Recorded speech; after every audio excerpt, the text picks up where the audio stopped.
राधे राधे। कैसे हैं आप सब। आज हम श्रीमद् भगवत गीता के 5वें अध्याय का महात्म्य श्रवण करेंगे। कर्म संन्यास योग। शिवजी से पार्वती ने पूछा कि हे महाराज, गीता के 5वें अध्याय का महात्म्य बड़ा श्रेष्ठ सुना जाता है, सो आप कृपा कर मुझे सुनाइए। तब शिवजी ने पार्वती जी से कहा कि जिस प्रकार मैं ये गीता के 5वें अध्याय का महात्म्य वर्णन करूंगा, इसी प्रकार लक्ष्मी जी ने विष्णु जी से पूछा और विष्णु जी ने जैसे सुनाया है वह मैं तुमसे कहता हूँ। मंदाकिनी नदी के किनारे करवी नाम की एक नगरी है। वहां पर पिंगल नाम का एक ब्राह्मण वेद शास्त्र का जानने वाला और साधु महात्माओं की सेवा करने वाला था। उसने एक बार मंदाकिनी के तट पर बड़ा भारी यज्ञ प्रारंभ किया। यज्ञ में बलि के लिए एक बकरा लाया गया। उसे स्नान करा के पूजन किया तो बकरा हंसकर बोला कि हे विप्र, इन यज्ञों से जो फल मिलता है वे चंचल और नाशवान है। यज्ञ करने वालों की मोक्ष नहीं होती। बकरे का यह शब्द सुन के यज्ञ में बैठे हुए सभी ब्राह्मण आश्चर्य में पड़ गए।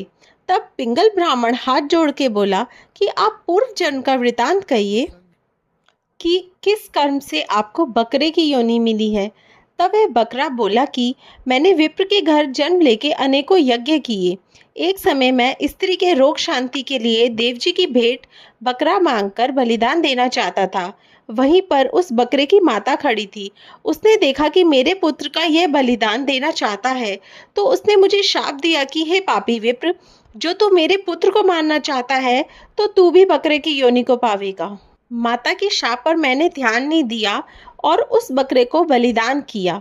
कुछ दिन बाद मेरी मृत्यु हुई, परंतु मुझे पूर्व जन्म का वृतांत याद है कि मनुष्य योनि को छोड़कर मैं पहले बंदर होकर नाचता रहा, फिर कुत्ते की योनि मिली। एक दिन भूख से व्याकुल होकर एक बालक को काट लिया। उस बालक के पिता ने उस अपराध में मुझे ऐसा मारा कि मैं मर गया। फिर मुझे एक बार घोड़े का जन्म मिला। एक समय मेरा मालिक तीर्थ यात्रा के लिए जाने लगा तो मुझे दूसरे के हाथ बेच गया। वह मुझे पेट भर खाने तक को नहीं देता था। एक दिन जल पिलाने के लिए वह तालाब में ले गया। तब मैं वहां कीचड़ में फंस गया।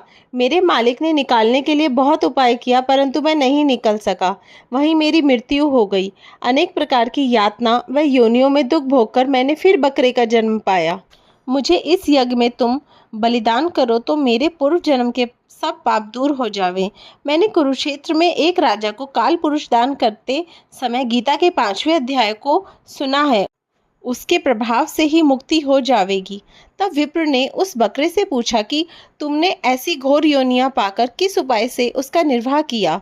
बकरे ने कहा, हे प्रिय, जिस समय मैंने गीता के 5वें अध्याय को सुना तभी से मेरा दुख बीत गया है। अब मेरे मुक्त होने का समय आ गया है। वह हाल जानकर पिंगल विप्र ने बकरे से गीता के 5वें अध्याय को सुना। बकरा मरने पर स्वर्ग को गया। विप्र भी यज्ञ को पूरा करके गीता के 5वें अध्याय का पाठ प्रतिदिन करने लगा, जिसके प्रभाव से उसकी मुक्ति हो गई। हे पार्वती, यह 5वें अध्याय का महात्म्य मैंने तुमको कह सुनाया, जिसको सुन और जानकर सभी प्राणी मुक्त हो सकते हैं। इति श्री पद्म पुराणे सती ईश्वर संवादे उत्तराखंडे गीता महात्म्य नाम 5वां अध्याय समाप्त। नारायण भगवान की जय। श्रीमद् भगवद गीता माता की जय। राधे राधे। इस वीडियो को जितना हो सके शेयर कीजिए ताकि सबको फल मिले।